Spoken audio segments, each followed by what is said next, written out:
Comment aller au Japon? C'est une question que tu te poses et je vais y répondre dans cette vidéo. Donc, on va parler de la planification de ton voyage, on va parler du visa, on va parler de l'hébergement, on va parler de est-ce qu'il faut savoir parler japonais ou pas, on va parler du vol, on va parler de la sécurité, on va parler de tout ce qu'il te faut pour que tu viennes au Japon. Let's go! Et on commence avec le premier point qui est la planification de ton voyage. Et oui, pour réussir ton voyage, pour réussir tout ce que tu veux dans la vie, tu as besoin de bien te préparer. Et donc, on va commencer tout simplement avec qu'est-ce que tu as envie de faire. Parce qu'au Japon, il y a énormément de choses à faire. Il y a des choses qui peuvent te plaire et d'autres moins. Par exemple, tu peux kiffer les temples comme tu peux plus kiffer sortir, etc., voir les quartiers, parler avec les gens. Donc, tu vois, il y a énormément de choses. Donc, vraiment, vérifie qu'est-ce que tu as envie de faire. Ça, c'est la première chose. La deuxième chose, c'est également de voir quelle saison tu veux venir. Parce que les saisons au Japon sont toutes différentes. Il y a des saisons où ça sera plus intéressant de venir pour voir la nature. Il y a des saisons où ça sera plus intéressant pour les événements. Il y a des saisons où ça sera plus intéressant tout simplement parce qu'il y a une expérience qui n'est disponible que pendant cette période-là. J'ai fait une vidéo sur les saisons, je te laisse la regarder. Ensuite, il faudra également vérifier est-ce qu'il y a des événements particuliers que tu as envie de faire. Admettons, il y a un manga, un animé que tu surkiffes qui va bientôt sortir. En général, il va y avoir un événement spécial qui sera dédié à cet animé-là. Pourquoi pas venir à ce moment-là si c'est un animé que tu kiffes ou une série que tu kiffes. Et maintenant, tu te poses la question, quel visa il te faut pour venir au Japon? Alors, je vais y répondre très rapidement et très simplement, t'en as pas besoin. Effectivement, si tu viens pour une période de moins de 3 mois, tu n'auras pas besoin de visa. Je sais, c'est une super bonne nouvelle. On passe au point suivant. Pour ce troisième point, on va parler du vol. Quel vol il te faut pour venir au Japon? Combien ça coûte, etc.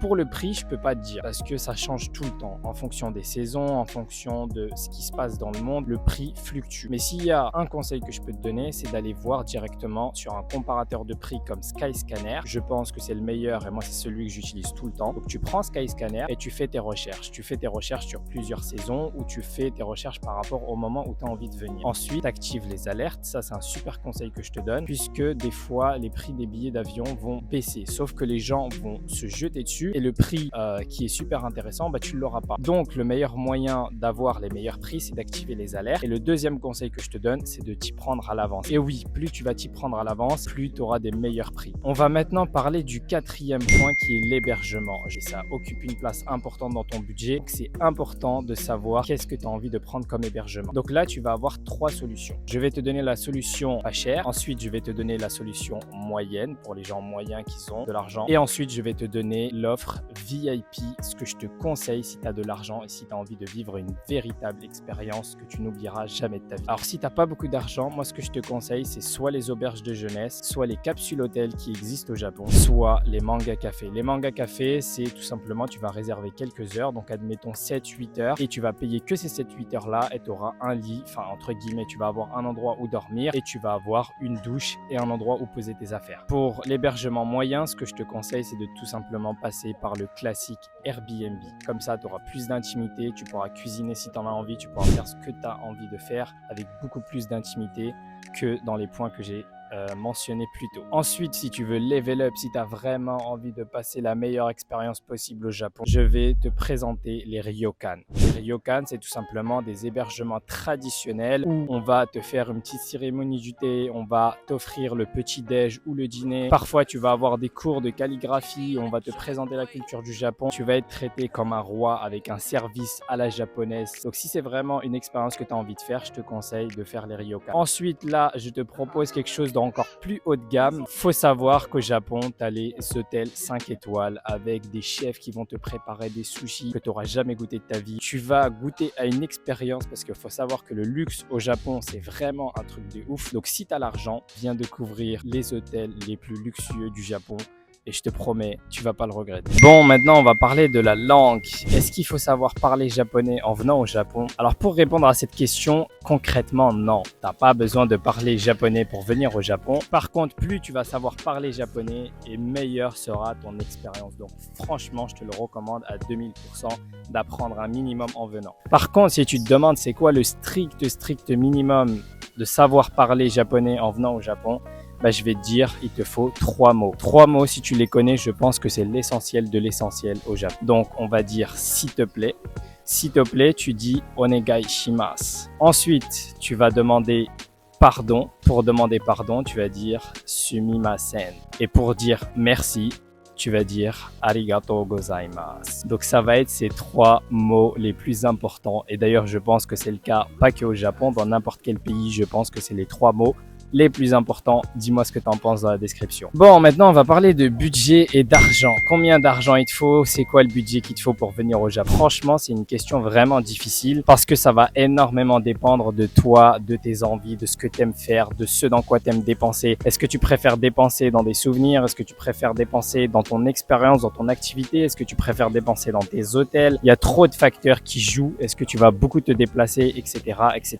Mais je peux t'aider en te donnant une certaine fourchette de prix. On va parler du prix de la Hesse. Si t'as pas d'argent, le minimum que je te recommande pour venir au Japon, je n'inclus pas le billet d'avion, attention dedans, mais le minimum de chez minimum, je te recommanderais d'avoir 800 € en poche. 800 €, ça va te permettre de visiter le Japon en te faisant un minimum plaisir. Par contre, tu vas privilégier de te déplacer à pied et de prendre le moins possible les transports. Tu vas également éviter de te balader dans plusieurs villes et choisir une ville plutôt que d'en faire plusieurs. Et également, tu vas pas te faire les meilleurs restaurants du monde. On est d'accord. Tu vas privilégier des restos pas très chers. Alors ne t'inquiète pas, ici au Japon, même si tu fais des restos pas très chers, tu pourras vraiment te faire plaisir parce que la qualité reste là. C'est ça la différence avec la France ou les autres pays. Maintenant, on va parler de la deuxième option. Si tu as un minimum d'argent et que tu as vraiment envie de te faire plaisir, je te recommande minimum 2000 à 2500 €. Là, tu pourras te faire plaisir sans trop compter. Tu pourras prendre les transports, tu pourras te balader dans plusieurs villes. Tu pourras vraiment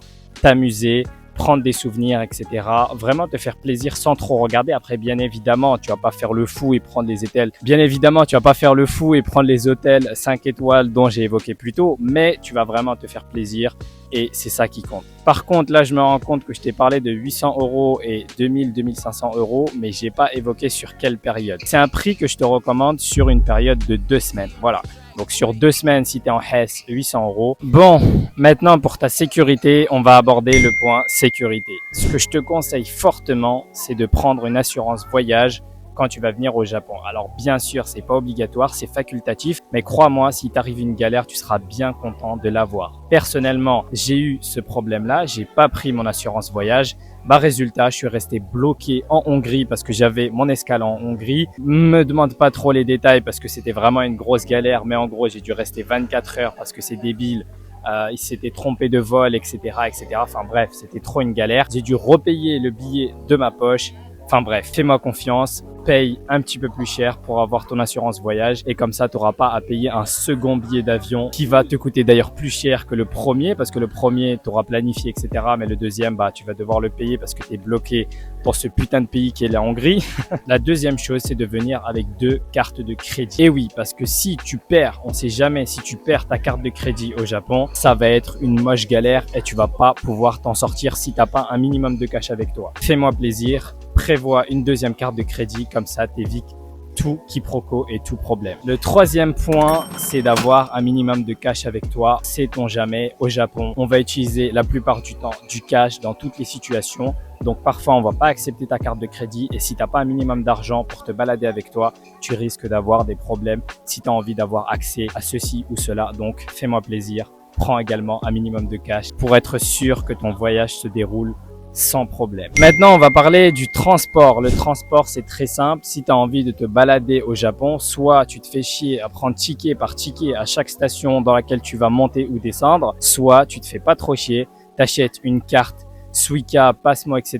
C'est des cartes qu'on appelle Aishi Card. Tu vas l'acheter et tu la recharges à chaque fois. Alors, tu vas me dire où tu peux l'acheter. Tu peux l'acheter soit dans les gares japonaise, soit tu vas la chercher à l'aéroport en descendant de ton vol. La deuxième option, si tu voyages beaucoup de ville en ville, je te recommande de prendre un JR Pass. Le JR Pass, ça va te permettre de partir par exemple de Tokyo à Kyoto, de partir de Kobe à Nara, de Nara à Hiroshima par exemple. Pourquoi je te recommande? Parce que si tu viens sur une courte période entre 1 semaine et 2 semaines, ça va être vraiment très intéressant de prendre ce pass-là. Tu vas le payer à peu près 150 à 200 €, je te mettrai les tarifs, mais ça va vraiment te permettre de gagner énormément d'argent. Parce que si tu payes par exemple le Shinkansen pour partir de Kyoto à Tokyo, ça va te revenir beaucoup plus cher. Alors effectivement, si tu fais qu'un seul voyage, c'est ok. Mais si tu fais pas mal de voyages et que tu veux visiter pas mal de villes, c'est beaucoup plus intéressant de prendre ce JR Pass. Ah, là, tu es en train de te dire qu'il manque peut-être quelque chose. Je t'ai pas parlé des itinéraires et quoi venir faire au Japon. T'inquiète pas, j'ai pas oublié, mais j'ai réservé toute une vidéo pour t'expliquer ça. Donc, si ça t'intéresse, je te la mets quelque part dans l'écran. Tu vas regarder et tu vas savoir exactement qu'est-ce que tu peux venir faire en venant au Japon. Bon, là, je suis en train de te faire un super plan pour que tu viennes au Japon, mais si tu veux avoir plus d'infos et si tu veux tous les liens pour accéder à tout ce que je suis en train de te dire, avoir les meilleurs plans, et ben je t'ai mis à disposition un guide totalement gratuit pour faire tes premiers pas au Japon qui sera bien plus documenté que cette vidéo. Donc si ça t'intéresse, va le chercher, c'est gratuit et c'est dans la description.